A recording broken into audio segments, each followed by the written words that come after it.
Whenever I need to send roses that are guaranteed to make someone's day, the only place I trust is 1-800-Flowers.com.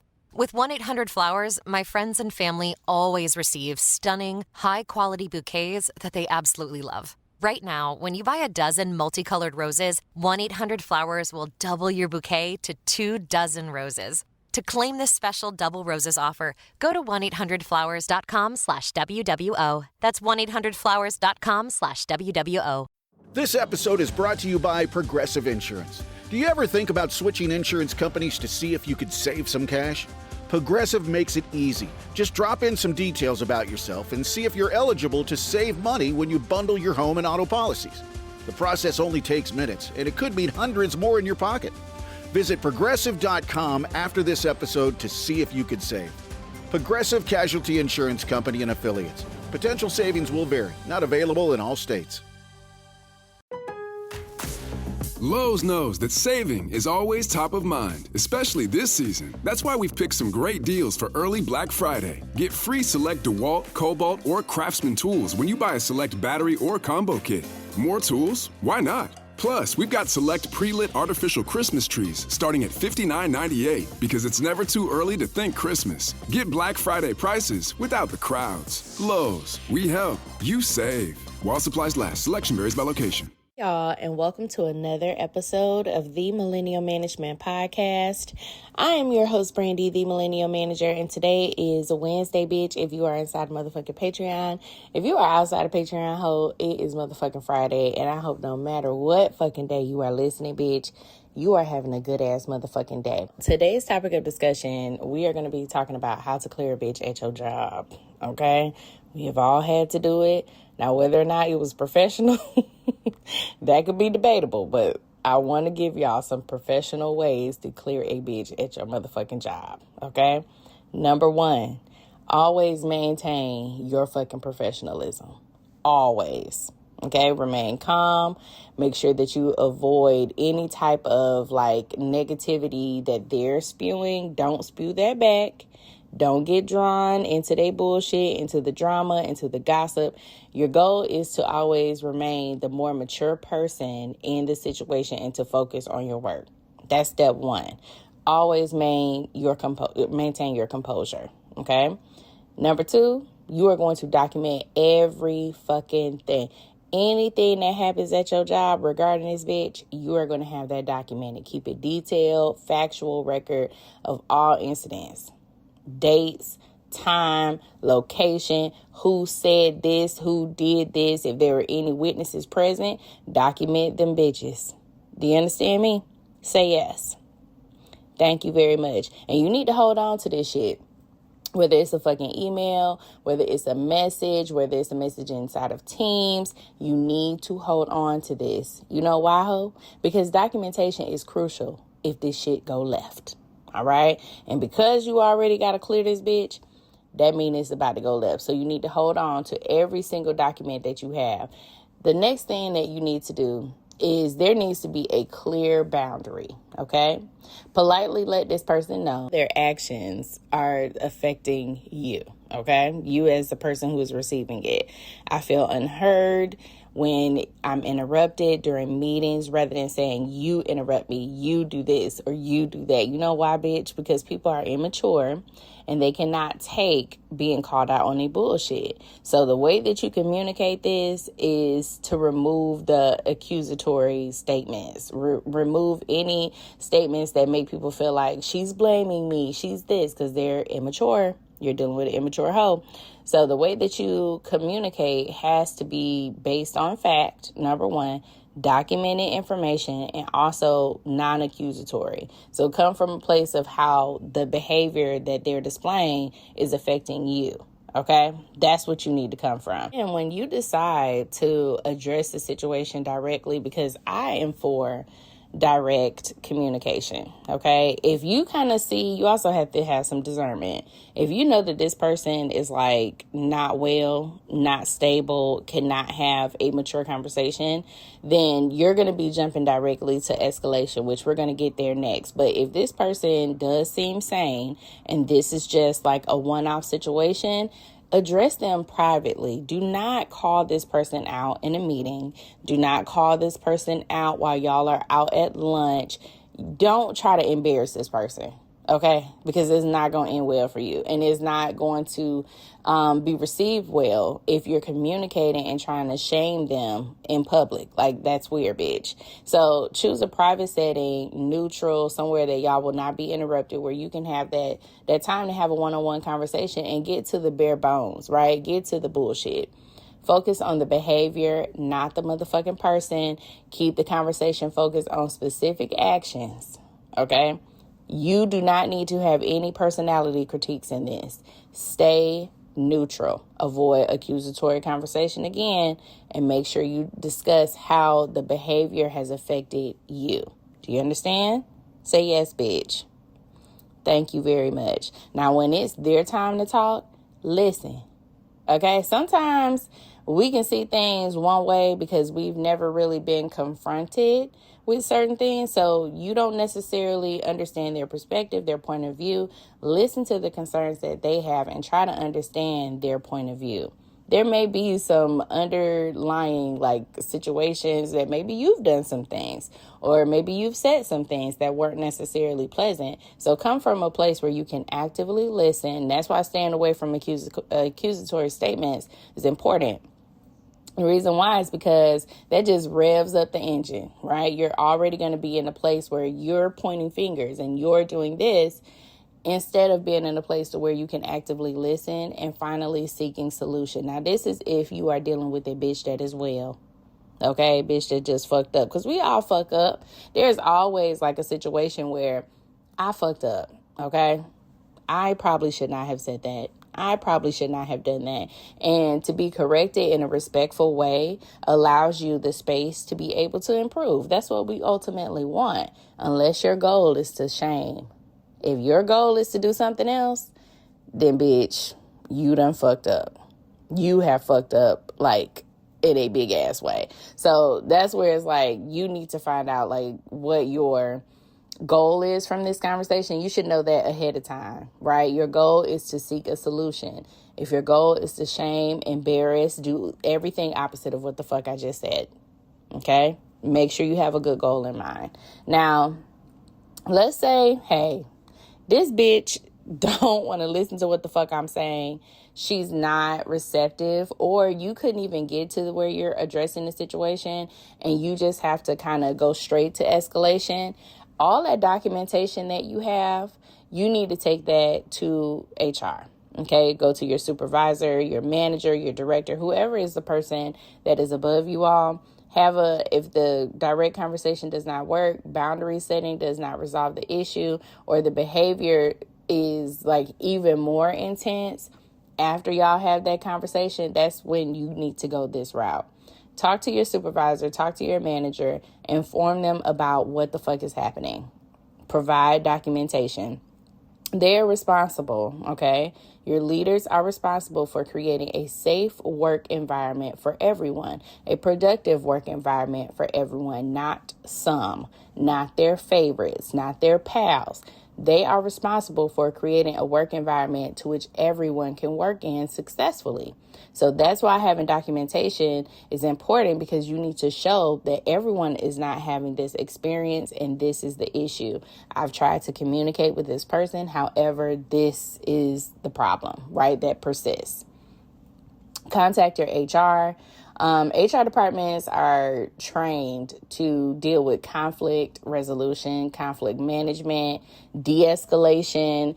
They can mediate in some situations, especially if you have a organization that is willing to really sit down at the table and get to the bottom of a scenario and really create an environment where, like I said, it is a conducive working environment for everybody. Then your HR is going to want to mediate the conversation, launch a formal investigation if it's serious enough, right? If it's just a dispute, that's one thing. But if it's, very fucking serious, there are serious allegations being thrown out there, they're going to want to do an investigation, which could result in people going on administrative leave, paid or unpaid. That's up to your organization to decide that.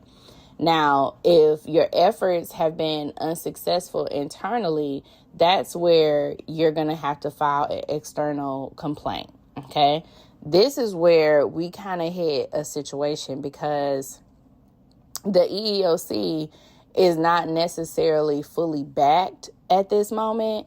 I know that when you file a claim with the EEOC, it could take almost 8 months. And that was even before the cutbacks and the downsizing of the United States government. So now I feel like we're kind of knocking on the door of a year or more when we file those complaints. So when you reach out to an external agency like the EEOC, be mindful that it's going to take a long time. Okay, there also needs to show, or you need to be able to show harassment, discrimination. Is also a very strict time of filing, like once these things start to take place. Like once your HR has not done something or has not rectified the situation, I would say within a month or two, that's when you need to be moving forward with filing the claim to the EEOC. So after HR has not done what they're supposed to do and you feel like internally they are not fixing this problem, that's when you need to file with the EEOC. Directly after that, and it's going to take a long ass time, okay? It takes a while for them to, number one, even schedule a meeting with you. Number two, to even investigate the claims that have been made.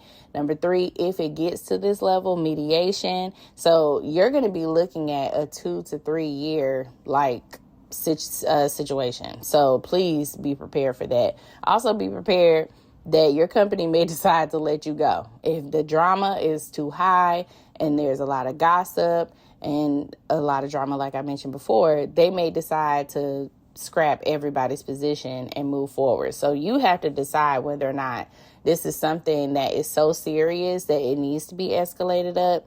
I would say scenarios where you should escalate things to HR name calling, like humiliation, harassment, threats being made, like stuff like that, that needs to go. Okay, that for sure, 100%.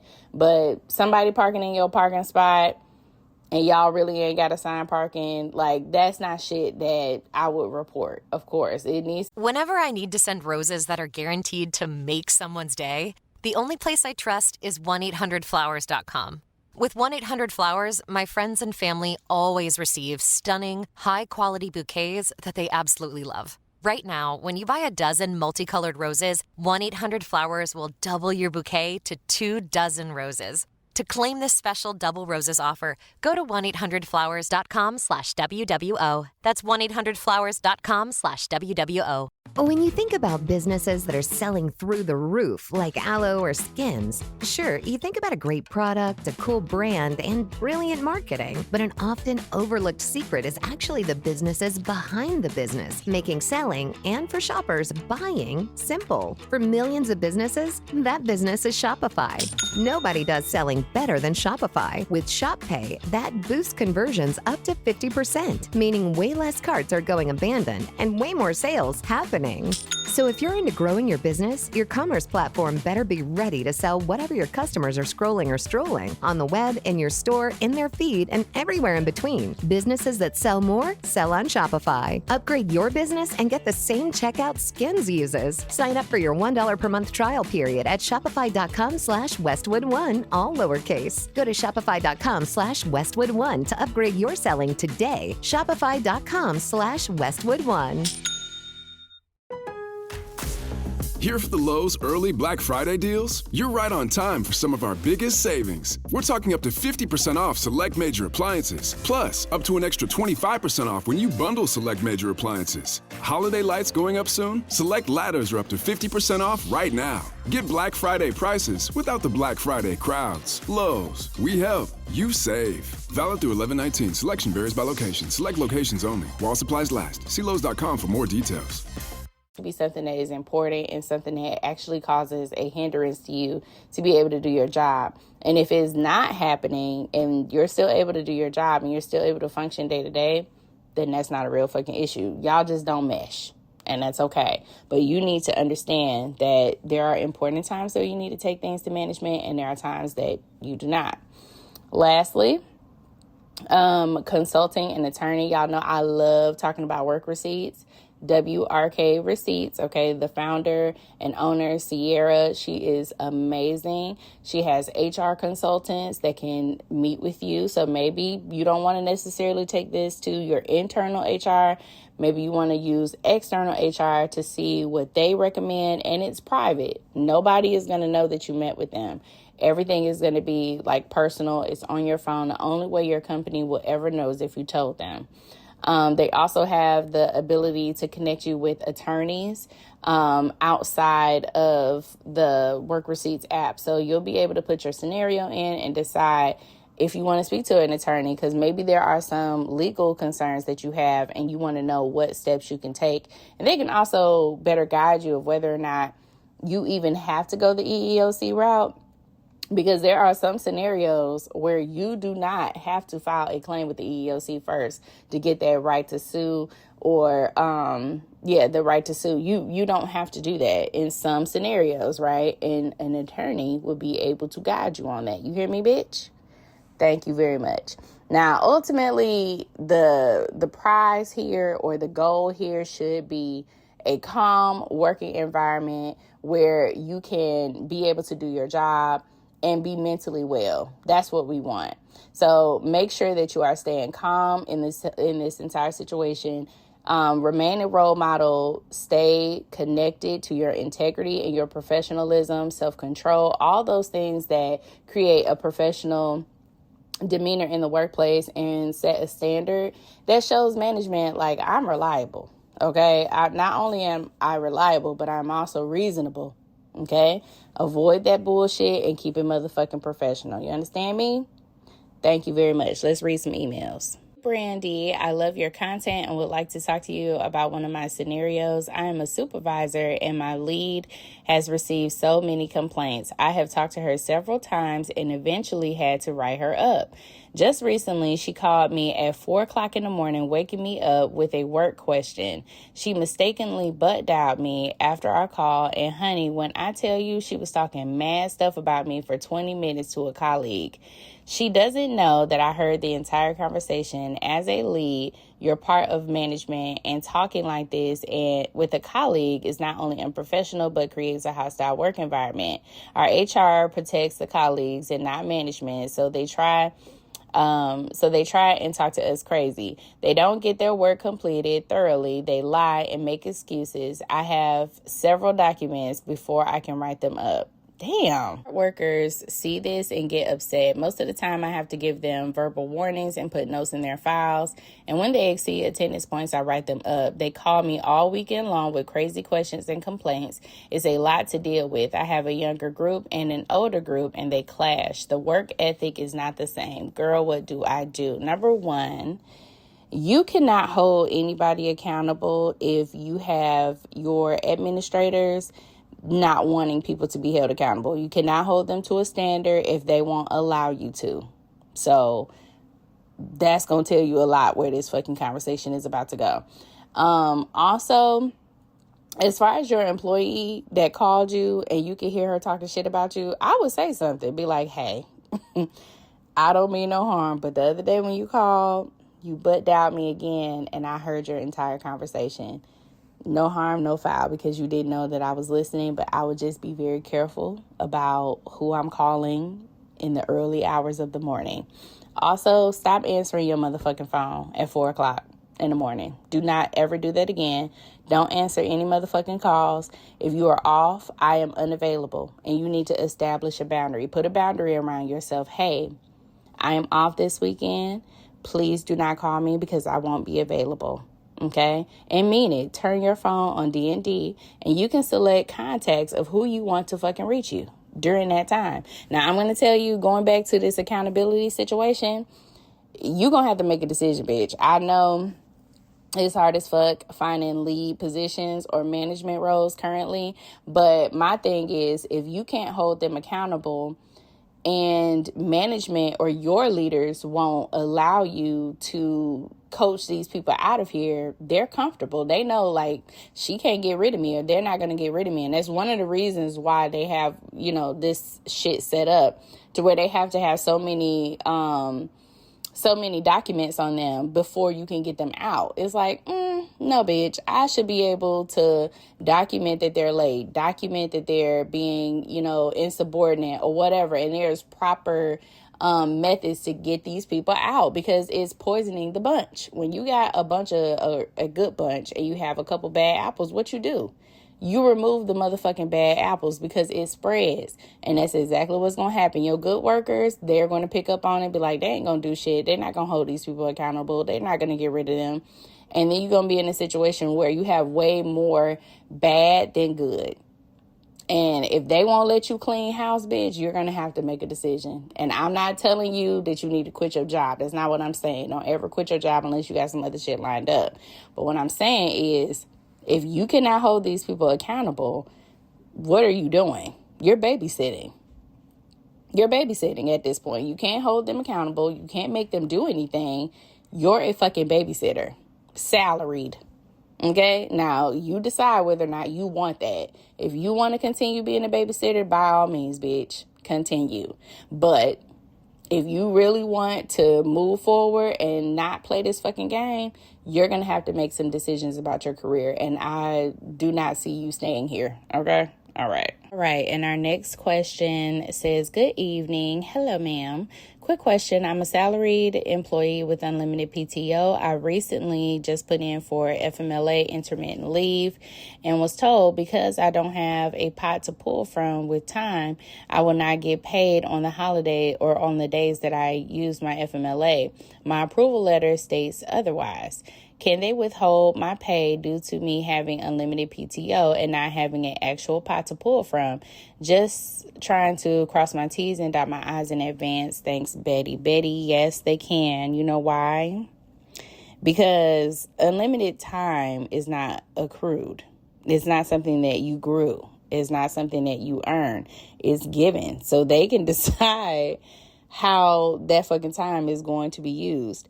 So, yes, they can do that. And this is also why I hate unlimited PTO. I hate it. And I think it's a trap for people, for companies. Number one, it saves them a lot of money. They don't have to pay you shit when you leave, or in this situation when you're on FMLA. So I would be very careful about how you use your leave intermittently, because you will not be paid. And that is correct. They can do that. I'm so sorry. So sorry, but it's true, unfortunately. So be very careful with how you take your time off. If you have the ability to stack a little money here and there, I would, to make up for those days that you may have to take off in the future. So I wish you all the best, but your company is in the right, unfortunately. All right, y'all, that's going to be it for today. I hope y'all have a good ass day, bitch, and I will see y'all motherfuckers later. Bye.